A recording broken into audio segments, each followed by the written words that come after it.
स्थापकाय च धर्मस्य सर्वधर्मस्वरूपिणे अवतारवरिष्ठाय रामकृष्णाय ते नमः। अवतारवरिष्ठाय रामकृष्णाय ते। নমস্কার, শুভ সকাল। ভগবান শ্রী শ্রী রামকৃষ্ণ পরমহংসদেবের চরণে সকলের কুশল কামনা করে শুরু করছি আজকের প্রথম গল্প, ধর্মবেদ। এক ব্রাহ্মণ সন্তান সংসার ছেড়ে বনে গিয়ে তপস্যা করছিলেন। একদিন একটি গাছের ছায়ায় বসে তিনি বেদ পাঠ করছেন। এমন সময় গাছের উপর থেকে এক বক আর মাথার ওপর মলত্যাগ করলে। ব্রাহ্মণ রেগে আগুন। কি আমার সঙ্গে চালাকি! রেগে তিনি বকের দিকে যেই চেয়েছেন, ব্রাহ্মণের তপস্যার শক্তিতে বকটি একেবারে ভস্ম হয়ে গেল। বকের অবস্থা দেখে ব্রাহ্মণের মনে আনন্দ ধরে না। তারপর ভিক্ষার সময় হয়েছে দেখে তিনি গ্রামে এক গৃহস্থের দ্বারে এসে দাঁড়ালেন। গৃহস্থের পরিবার ভিক্ষা দিতে যেই যাবে, অমনি তার স্বামী বাড়ি ফিরে এলো। স্বামীকে আসতে দেখে মেয়েটি ব্রাহ্মণকে ভিক্ষা না দিয়েই তার সেবা করতে লেগে গেল। ব্রাহ্মণ মেয়ের কাণ্ড দেখে মনে মনে রেগে উঠলেন। তিনি বললেন, আমায় ভিক্ষা দাও। মেয়েটি তখন ভিতর হতে কাতর কণ্ঠে বললে, ঠাকুর, আমার স্বামী অত্যন্ত ক্লান্ত হয়ে এসেছেন, আমি তাঁর সেবা করছি, একটু অপেক্ষা করুন, আপনাকে ভিক্ষে দেব। রেগে আগুন হয়ে ব্রাহ্মণ বললেন, তোমার আস্পর্ধা তো কম নয়। অতিথি ব্রাহ্মণের দিকে না চেয়ে তুমি করছো স্বামীর সেবা। জানো আমি কি করতে পারি? মেয়েটি বললে, জানি ঠাকুর, আপনি কাক বক ভস্ম করতে পারেন, কিন্তু স্বামীর সেবায় রত সতীর কোনো অনিষ্ট আপনি করতে পারবেন না। আপনি বিরক্ত না হয়ে একটু অপেক্ষা করুন, আমি এই এলুম বলে। মেয়েটির কথায় ব্রাহ্মণ একেবারে অবাক। কিছুক্ষণ পরে মেয়েটি যখন ভিক্ষা নিয়ে এলো, ব্রাহ্মণ তাকে জিজ্ঞেস করলেন, মা, তুমি কি করে জানলে আমি বক ভস্ম করেছি? মেয়েটি উত্তর করলে, বাবা, স্বামী মেয়েদের পরম দেবতা।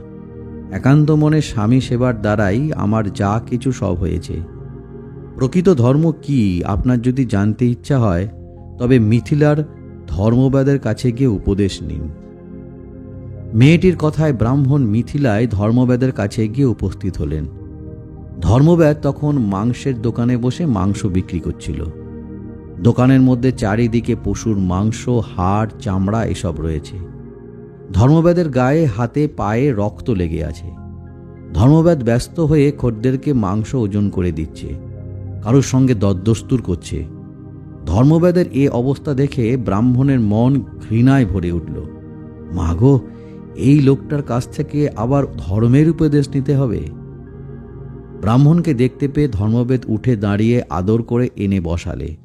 বেদ বললে, ঠাকুর, তুমি কেন আমার কাছে এসেছো আমি জানি, একটু অপেক্ষা করতে হবে। দোকানের কাজ শেষ করে বাড়ি গিয়ে আমি তোমাকে সব বলবো। বাজারের শেষে বেদ ব্রাহ্মণকে নিয়ে বাড়ি গেল। বাড়ি গিয়ে স্নান করে আগে তার পিতামাতা সেবা করলে, তারপর এসে ব্রাহ্মণকে উপদেশ দিতে বসল। ধর্মবেদ অতি সুন্দর সুন্দর ধর্মকথা বলতে লাগলো। ব্রাহ্মণ শুনে অবাক।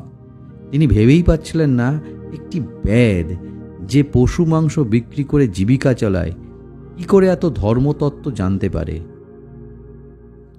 ব্রাহ্মণের মনের কথা বুঝতে পেরে বেদ বললে, দেখো ঠাকুর, ধর্ম কিছু জন্মের ওপর নির্ভর করে না। প্রত্যেকের কর্তব্য যদি ঠিকভাবে পালন করা যায়, তবে সকলেই ধর্মপথে উন্নতি লাভ করতে পারে। আমি বেদের সন্তান, আমার কর্তব্য সর্বদাই একান্ত মনে পালন করে আসছি।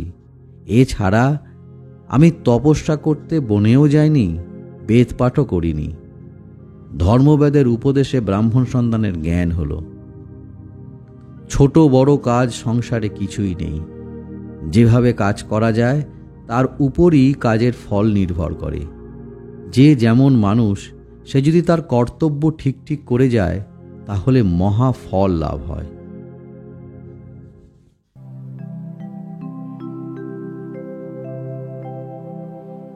এ নহে কথার কথা,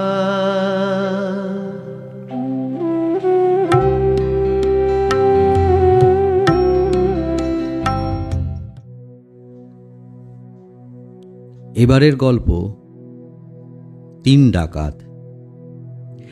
একজন পথিক যাচ্ছিল বনের ভেতর দিয়ে পথ। পথিকের সঙ্গে কিছু টাকা পয়সা আছে, কিন্তু কেউ সাথী নেই, আবার না গেলেও নয়। পথিক ভয়ে ভয়ে বনের ভেতর দিয়ে যেতে লাগলো। এমন সময় 3 জন ডাকাত এসে তার সামনে দাঁড়ালো। পথিক আর কি করে, ভয়ে কাঁপছে আর মনে মনে দুর্গা নাম জপ করছে। পথিকের সঙ্গে যা কিছু ছিল সবই ডাকাতরা লুট করে নিল। ডাকাতদের একজন কালো, একজন লাল, অপরটি সাদা। কালো ডাকাত বললে, আমাদের কাজ তো শেষ হয়ে গেল, তবে আর প্রতীক্ষা রেখে কি হবে, এসো একেও শেষ করে যাই।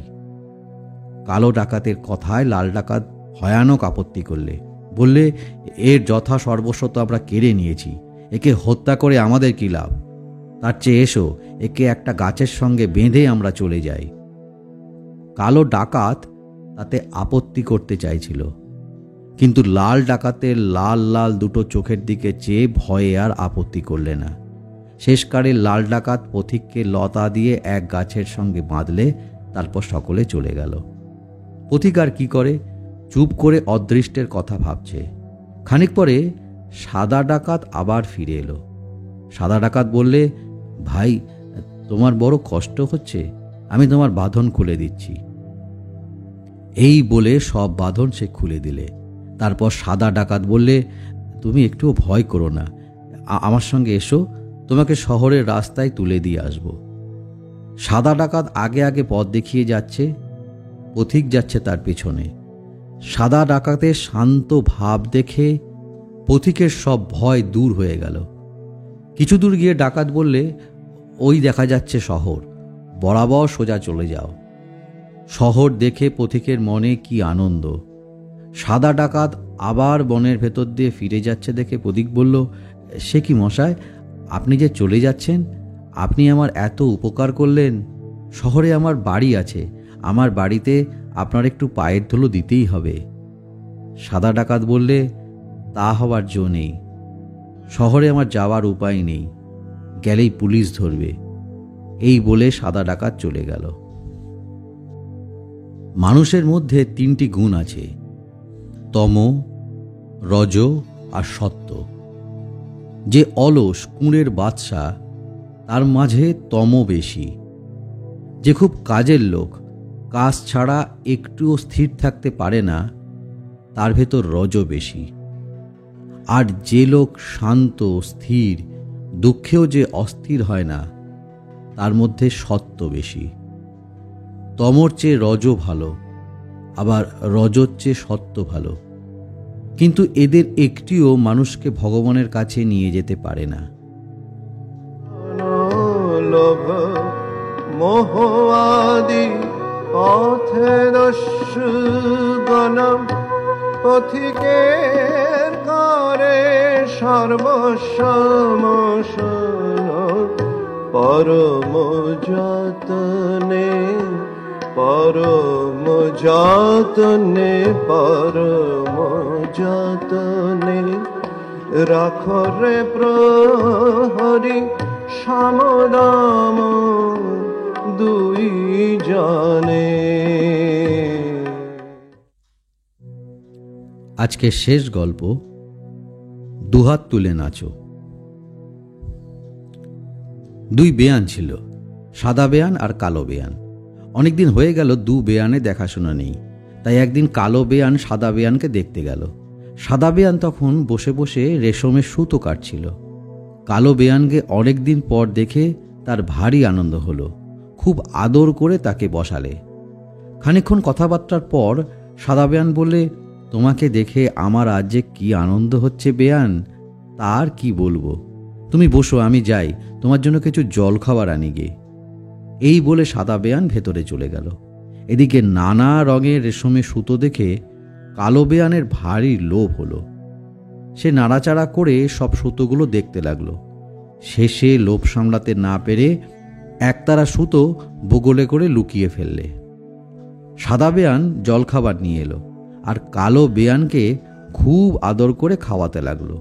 হঠাৎ সুতোর দিকে চেয়ে দেখলে একতারা সুতো যেন কম।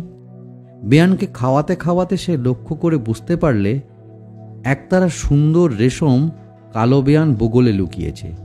তখন সে সুতোটা আদায় করবার একটা ফন্দি করলে। সাদা বেয়ান যে কালো বেয়ানের কাণ্ডটি টের পেয়েছে একথা তাকে সে বুঝতে দিলে না। বেয়ানকে সে খুব আদর করে খাওয়াতে লাগলো আর কত গল্প করতে লাগলো, কত পুরনো কথা, কত সব।